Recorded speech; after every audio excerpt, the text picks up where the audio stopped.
We are now being joined by world-renowned singers Srimati Ranjani and Gayatri. Ma'am, thank you so much for talking to India today. I know you have a busy schedule, so thank you so much for taking the time out to join us on this special broadcast.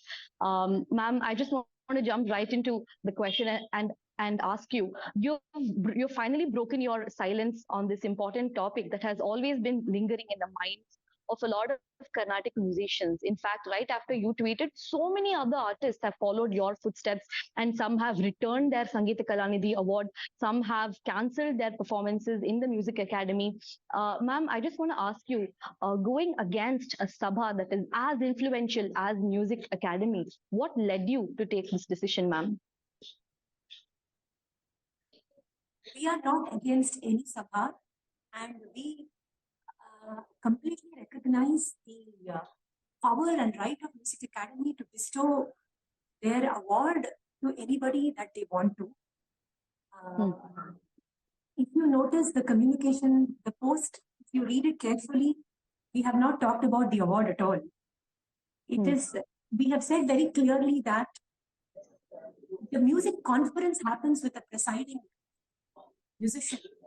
And when a music conference is led by such a president, we do not want to be part of a festival, a conference, which has Mr. TM Krishna as its president.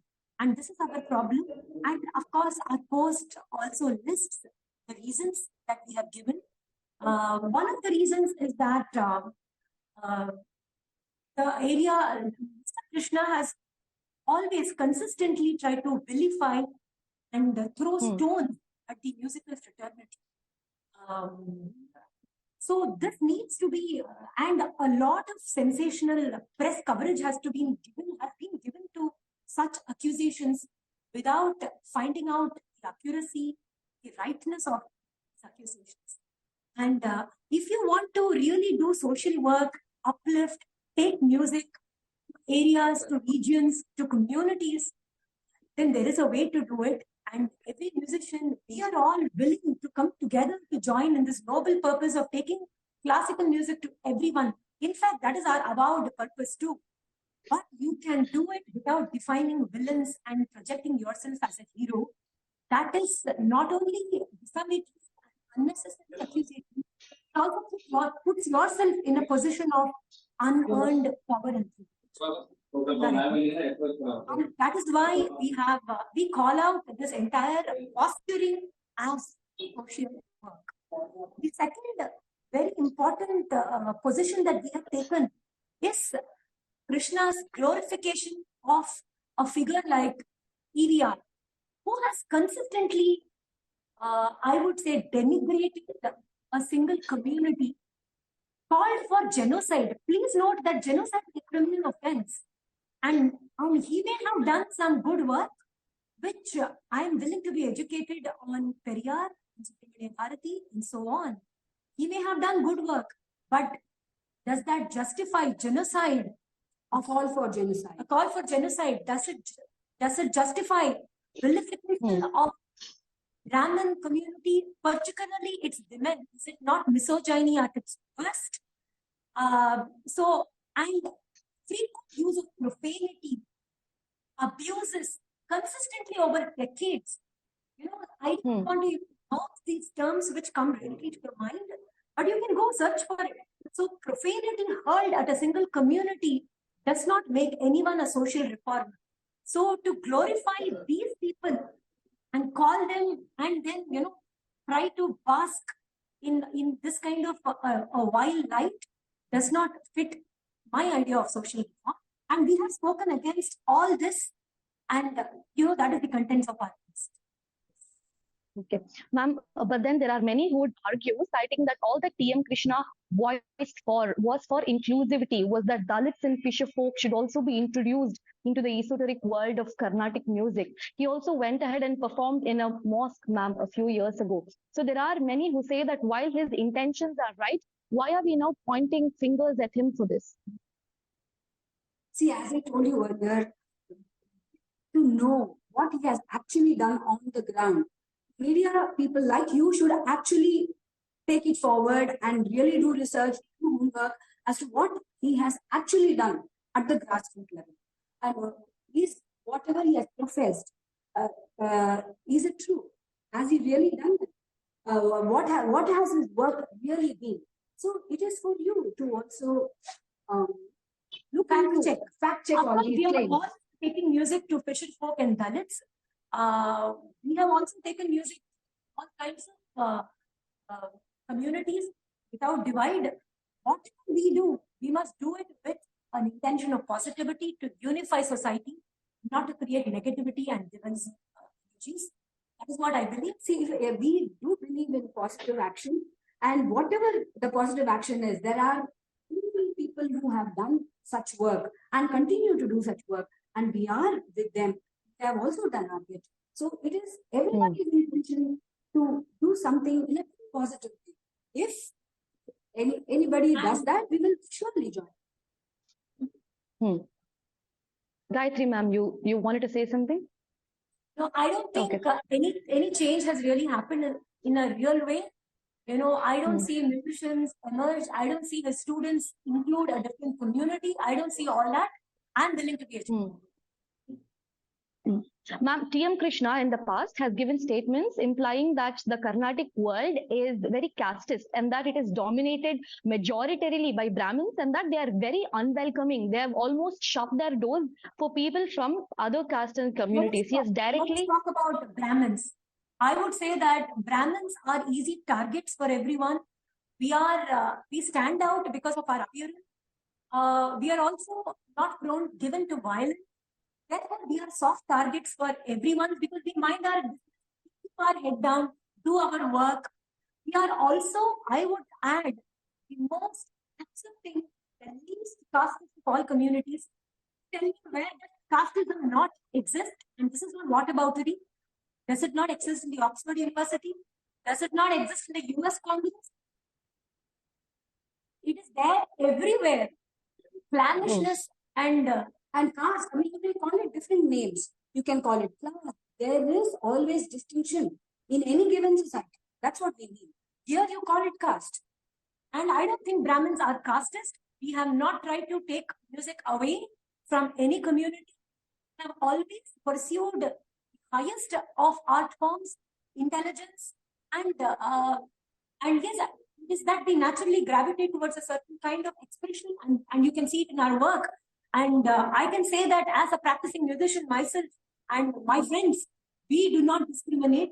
And of course, casteism is a very big subject and I do not wish to go into it. There is no time to go into it.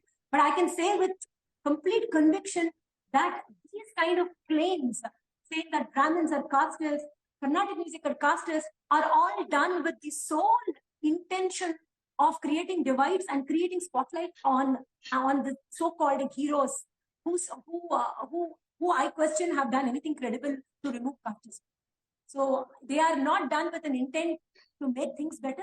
They are only done with the intent on showcasing themselves as the deliverers and heroes of a new generation. So that is my rebuttal to this. Ma'am, Music Academy has also given out a statement saying that there is no backtracking. They are going to go ahead and present the prestigious Sangita Kalanidhi Award, which no doubt is the highest award for any Carnatic musician, to TM Krishna. So, ma'am, would you now say that the Music Academy is in a way endorsing TM Krishna's views? We have never questioned the award in our letter or in our post. I would like to clear this distinction between the Sangita Kalanidhi Award and the president of the conference. If you notice, I said this before, we have only expressed our unwillingness to be part of a festival which has a certain person as the president of the conference. We recognize Music Academy's right to choose its Sangita Kalanidhi awardee they want, and we don't question that right. We have only declined to be part of a conference which is decided over. The practice of Music Academy is that the title is given at the end of the conference. After the awardee presides over this conference, the title is given on the last day to the awardee, and that is where. And that's a convention, actually. It's not necessary that the one who is the president of the conference has to be awarded, but it is a convention for the president of the conference to be awarded the Sangita Kalanidhi. So we have never questioned the the right of Academy to bestow the Sangita Kalanidhi Award. But if they are questioning us about how you can write such a letter or how you can... we have every right to express our unwillingness. Are you questioning my prerogative to withdraw? Don't I have a right to withdraw from a conference? So I don't think, so that is my position on the award and the conference. Well, ma'am, at this point, when I put out on social media that I will be getting a chance to speak to you and many other Carnatic vocalists, there was one unanimous question, ma'am, that was raised by most of your fans and followers. And that was, why wasn't any voice raised when there was Me Too movement happening? Why is it that Ranjani-Gayatri have decided to speak about this issue only and not about Me Too movement, where so many people accused sexual harassment by their own gurus? I would only pity them because they're not following us on social media. We had definitely highlighted it. We had talked about this. We had expressed our opinions. If you go to social media, people are sharing screenshots of our position on this, and this is being shared on social media too. So yeah, I will ask you posted on Me Too and expressed our opinion on this. So people, please go and do your research before you come up with this decision. Well, ma'am, I had to ask you this because, when I put this out, I received a deluge of messages requesting me to ask you this question. Well, we hope they have received their message.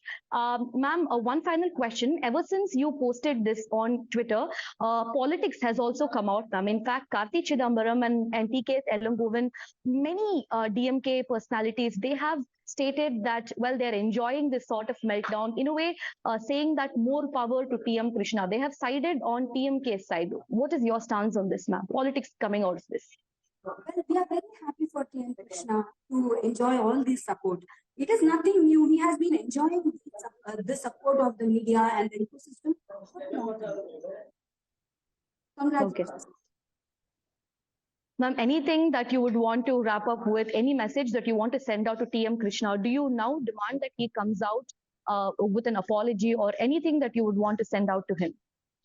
I would only request people from the political affiliations to understand a little about classical music, maybe cleanse their minds and hearts and educate themselves, elevate themselves by listening to some music before they come and comment on something which is about the field. It will be really nice. Otherwise, they really end up looking like robots. All right. Ma'am, thank you so much for joining us on India Today. It means a lot to us that you've joined us. Thank you so much. Thank you. Thank you.